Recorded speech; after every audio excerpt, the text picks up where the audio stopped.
February 24th, 2016. And I'm going to call the Redevelopment Commission to order. If we could, let's stand for the Pledge of Allegiance.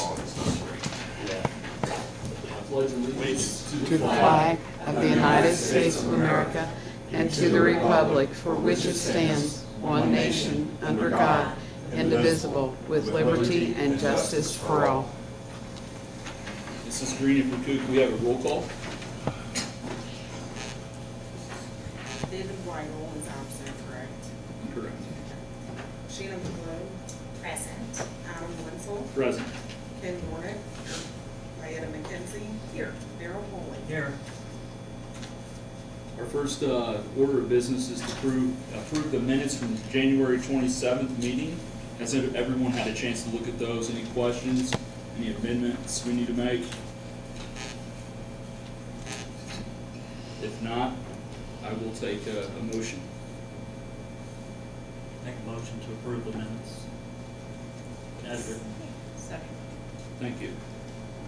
We'll move on to the next one, Veterans Way Project Update, Phase 2. If we could, we'll have Mr. May give some information on that. Good evening. Our consultant has been working on the project. They are getting close to concluding the environmental documentation. That's the next significant step to get past. Once we have a draft document complete, we will hold a public hearing to invite the public's comment on the project. That's required because of the expenditure of federal funds. And then once we have our hearing and an appropriate comment period after the hearing, the environmental document can be finalized, and then once we have that document in place and approved by Federal Highway, we are in position to commence the acquisition of rights of way for the project. So the next step is to get through the environmental documentation and the hearing process. In order to do that, the city needs to make a decision about the final alignment of the road. There is a situation in the vicinity of Broadway Street extended. This is Broadway Street right here. It's technically not Broadway because Broadway ends down here somewhere at Smith Road, but it's a private street from there on north. This is the Lake Point apartment complex here, and this is the Edgewater apartment complex here. The white lines that you see through here represents more or less where we thought we were going to take the road through in this particular area. Right across here is a Duke power line that's both a transmission line and a distribution line. Distribution lines are very important apparently to power companies. Obviously any disruption of that, transmission lines are very important, and any disruption of the transmission line can result in outages in significant areas. We had attempted to work with Duke to get them to allow us to occupy a part of their easement with some of our road right-of-way. They have some very grave concerns about having anything close to their poles. They expressed that in a major storm event, they have a pole go down and they're out there in the dark trying to set a new pole. They don't want highways and structures in their way that would interfere with their workers trying to get the power restored. The other thing they don't like is having an intersection, either public or private, as we would have here for the driveway going into, well, really both apartment complexes. They will not tolerate having intersections on their easement. They were very adamant about this position, and we discussed if there was any opportunities that we could get relief from that, and pretty much they said no. So we asked Duke, what could we do to get through there? As I said, they care most about their transmission line, and they said the transmission line could be relocated down here. It would require placing a power pole here to support the line. It would require guys here and then we would come back up and come back onto the existing alignment here, and we would have some guy assemblies in here and some guy assemblies down here. The alternative to that would be to move the road to the south enough to clear the Duke involvement and to stay out of having an intersection right here on their right-of-way or on their easement. So our road alignment would perhaps come through something like this and come on around and continue on with how we have it. Doing that would involve the acquisition of this building here. So we are to a point where our consultants can't do very much more. In fact, I think they're basically waiting on us now for an answer. I don't want to appear to be trying to stampede anybody into a decision, but certainly the sooner that that decision can be made, the sooner we can move forward. We are pretty much right on schedule with the development of the project. We were a little bit ahead. Because of this, we've lost a little bit of ground. We're not behind schedule yet, but the longer it takes us to make the decision, the more we can fall behind schedule. Mr. May, can you elaborate on maybe if there's a cost difference from moving one to the other? I can. One of the things we need to be very careful about, because of federal highway rules about right-of-way acquisitions, we don't want to talk too much about money. We're not allowed to approach property owners yet and talk money. I can say, though, in general, that the relocation of the power line coming across here, and I might elaborate a little bit, we would only relocate the transmission line. The distribution line would stay in its current location. So we have kind of an area here in a triangle with power lines. Based on the numbers we have now, there is a negligible difference in taking the building versus relocating the power line. Either option, our consultant tells us, would be eligible for federal participation, so the cost to the city will be 20% of the total cost. If we if we acquire the building, it will be necessary not only to pay for the cost of the building, but we will be required to provide relocation services so that they can continue their operations without disruption while they acquire new space to replace what they have, either by building new, or perhaps they could find something in the area that would work for them. I know in a conversation I had with them, they said that because of the nature of their use there, it needs to be pretty much right on site for them. But we will assist them in transitioning from what they have. If it would be possible to find a place, I don't know, over in here where you could build new, or perhaps tear this down and build new right back in the same spot, they would be out of that for a period, so we would have to help them work through that period of time. The costs are less than $50,000 difference to the city.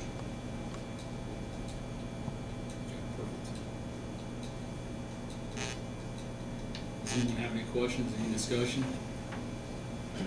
Ron, you may not know the answer to this question, but I don't remember if we even talked about this phase in this type of detail. Mark, maybe you can help me here.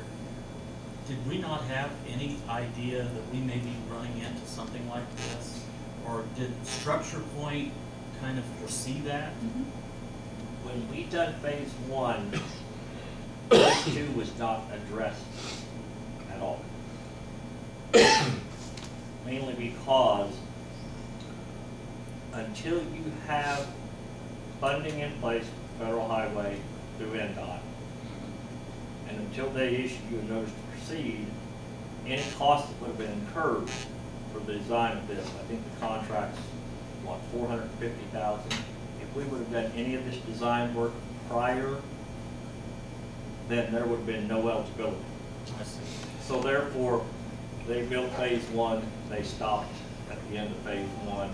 Once we acquired the federal aid funding, and then we had our preliminary engineering purchase order through them where they approved it, that's when we started to look at the second phase. So actually, no, it was not addressed in phase one. However, maybe to answer your question, Darrell, when the budget was put together for phase two, I'm kind of dealing from hearsay because I wasn't with the city at the time, but Mark, you can step in here. I think it was understood a possibility of that building being involved, Yes. and there was funding allocated in our When budget. When we went to NDOT, we had to have a budget. We had to have preliminary engineering, we had to have right-of-way acquisition, we had to have our construction costs, we had to have our construction engineering costs. All those costs had to be determined prior to going in with the requested budget. At that time, we anticipated running into this issue.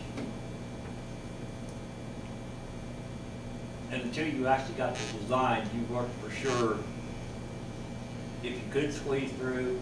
You didn't know what the relationship with Duke was going to be until you began utility coordination. So, in other words, we put numbers in to address this possibility at That that was point in my time. next question or comment. Yes. I thought that we had put money into something Yes, like that. I don't remember the exact budget, but I think, believe it's close for all right-of-way services and right-of-way acquisitions.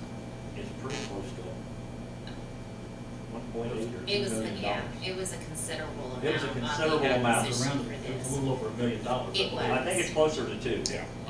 Yeah. And we did look at that time, the cost for that structure, because we didn't know exactly what that would be at that time. But, because you can't begin a true appraisal till they okay that, so we just done some ballpark figuring on everything. Kind of just a rough estimate exactly is what we did at that point in time. And it obviously will have to be, the exact cost will have to all be negotiated out through the URA process when we go and start the negotiations with them. Uniform Relocation Act. The Uniform Relocation Act, that is correct. And again, even this part of it is an 80-20 split, so It is. we had that. This is part of it. This isn't one of those things where we have to pick it up on the side, so. I will only offer one minor question to what Adam said, because he is correct. There is a cap for total dollars on our project. We think it's a good cap, but if we exceed that, the money cuts off right there. Don't think that should be an issue. Our construction cost estimates are under where we thought we would be, but we're not done yet either. So, Mr. May, if I hear this right, you're looking for a direction of which way to go, some type of an answer? As soon as you are comfortable and ready to do that, yes. Do we have any discussion with that? One more question here.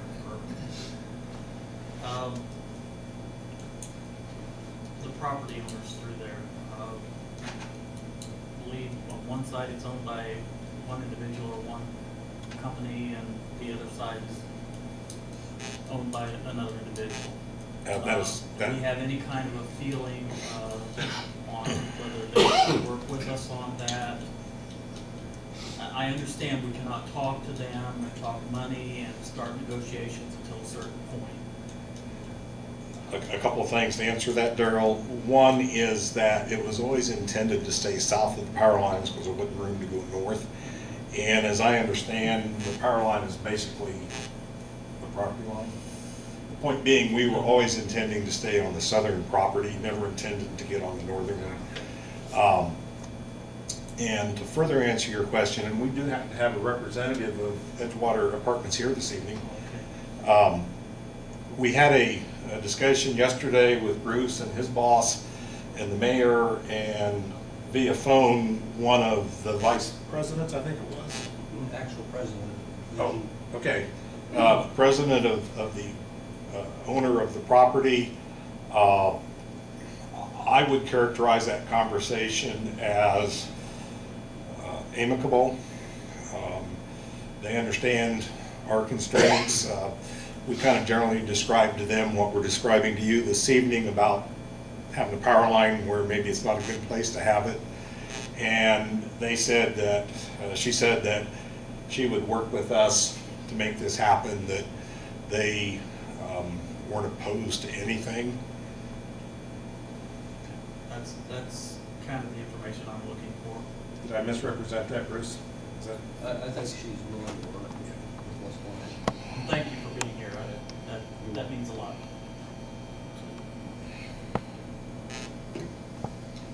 a long time ago, when Veterans Way was just a glint in our eye, before we did anything on it. We're still working on Lincoln Street. There were some very preliminary studies done on how we would lay out a road in there on the way down. There was always a possibility that there would be some impact on those apartments. So it's not that it came out of the blue. Kind of, even back then, when we, as I said, we did the preliminary studies, the original down and dirty engineering that was done at the time, we knew there was a possibility that it would be some impact. So it's not really coming up and stopping us. We kind of know there was going to be potential was there. I'm satisfied with the information you've been able to give us. Thank you. My personal feeling on the whole thing is that, you know, you have two sides. On one side, you have major utility, Duke, which is, they're not real, they don't like to be messed with. And then you have another property owner. On the other side, you have a property owner. And if you're over closer, and plus the road's gonna be further away from the apartment buildings, which there's noise variance, noise There's noise abatement that has noise to be abatements that considered. you have to acquire. That's something that would be minimized or gone, am I correct? The indication from our consultant is that if we leave the road where we're showing it now, we're just apparently barely over the noise threshold, and by moving it a few feet away, the noise model says that we're under that threshold.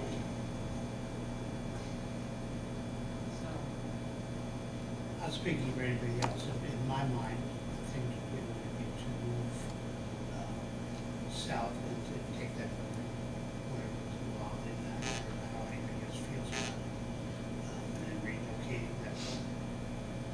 But again, I think that if we decide on doing that and move forward on that, I think we could probably have enough time to minimize the impact on the residents in those apartments as far as moving that building is concerned. I agree. Well, if it's okay, I'll move for a motion.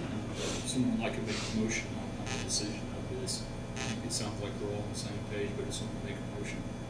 I would make the motion that we redirect the road. We can't hear you. I'm sorry. I can't hear you. I'm sorry, here, you need these? I probably do. I would make the motion that we redirect the road to the south, and it would require acquiring that building, whatever's involved in doing that. I'll second it. Thank you. Do I need a roll call on this? If we could, can we get a roll call vote? We have discussion, anybody else? I'm not sure I'm comfortable with the motion, the way we presented it. Maybe if we can say pursue.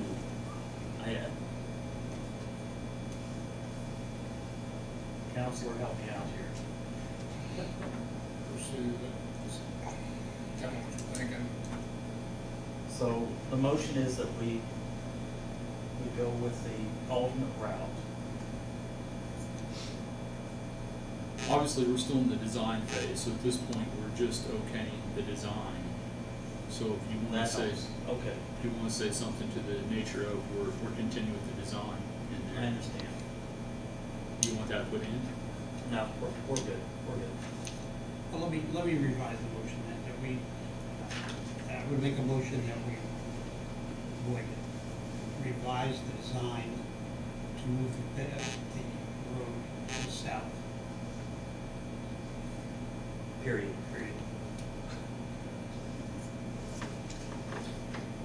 Second. Still okay, second? Perfect, thank you. Got it. Can we have a roll call? Yes, Shannon Flood. Not voting right now. Oh, okay, sorry. That's okay. Adam Wenzel. Yes. Ken Dornish. Yes. Diana McKenzie. Yes. Darrell Bolling. Yes. Perfect. If we could, we'll have an update of project status for phase 2. Okay, let me add just a bit of information that may be helpful to Daryl. We will instruct our consultant to go with an alignment relocated to the south that avoids the issues with Duke. We will come back to you when the appraisals are done, and you will review those appraisals, and you will have a chance to approve those before they are sent out to the property owners. We are not allowed a lot of latitude. We can't pay them half what the appraisal comes out, and we really can't add much to it because of the rules that we have to work with through the federal government, but you will know what's going on before we get to that point. Well, this is the really big part of phase 2 is getting this issue behind us, and we will instruct our consultant to proceed with relocating the road to the south. They're going to have to rework a little bit of their work because of this change, but this will allow them to conclude the environmental documentation. We talked a little about the noise issue, and when they know for sure the location of the road, then they can conclude that. I think that's one of the remaining loose ends on the environmental document, and then when they have that done, they will submit it to NDOT for what they refer to as draft approval, and when we have draft approval, we'll be authorized to proceed to holding a hearing. So we will sometime in the near future have a public hearing, invite the public in to look at the plans and offer their comments, and then after that there'll be a 2-week commentary period where written comments can be turned in, and then those comments have to be addressed and the document finalized, and then we can start on the right-of-way process. While that's going on, our consultant will continue to detail out the plans. The plans are kind of what we refer to as 30% complete at this point. They're actually a little further than that by now, but the plan development will be the most streamlined part of what we have to finish. It's the part that our consultant has control of. The right-of-way negotiations will take as long as necessary to acquire the right-of-way, however that has to be, and when that's done, we finish up our utility relocation. We'll be ready to tell NDOT that we want it let, and that will be, letting is next summer, 17? Late 17. Late 17. So, and what that means, if there's a late 17 letting, we have to have everything done 4 to 5 months before that. So by the middle of next summer, we have to have everything done to get a late 17 letting, and then if it all works right, we'll commence construction in early 18. And I think there's a good chance this could be done in one construction season. I spoke to Patrick today. He feels any reason why it shouldn't be one season. So hopefully by the end of 18, we'll have a complete road from 3 to 421. Thank you. We appreciate it very much. Thank you. We'll move on next to the approval of claims. Should have received 2 different claims, phase 2 project claims. I did not see any regular claims come in besides these 2. Any questions on these? If not, I'll move for a motion that we pay our bills. So moved. Second. Perfect. It came out to $12,940.50. Next, our meeting will be March 23rd next month. Need a vote? Vote, I'm Is sorry. that coming out of 802, We, right? yes, it should come out of 802. There's plenty in there to pay Right, this $12,940. Hanging out of there until we get down to the 200,000 that we said. And then once it's 200, then we borrow. But we've got enough. We just need a vote. Can we have a all in favor? Aye. Anyone opposed? Passes. Next meeting will be March 23rd. I'll take a motion to adjourn. I got one thing. As Yes. far as phase 1, we are trying to get the final, we've only got one change order, Okay. or we haven't had any change orders. We're trying to get all of the quantities verified, and we will adjust the original contract to all actual quantities, and then the additional work items will also be included. And I hope to next month come with you with that change order. Then you will probably have one final bill for some materials, And then probably you'll have a claim for the retainage at that point in time, and that will conclude phase one. Perfect. And you I've also got an update. There's been some more reimbursement from NDOT on PE on phase two. We don't have to go over it, I'll just pass them out to each other so you can have them. Thank you very much. Is there anything else?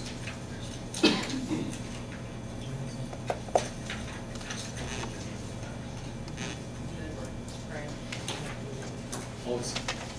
I'll look for a motion to adjourn. Thank you. You would?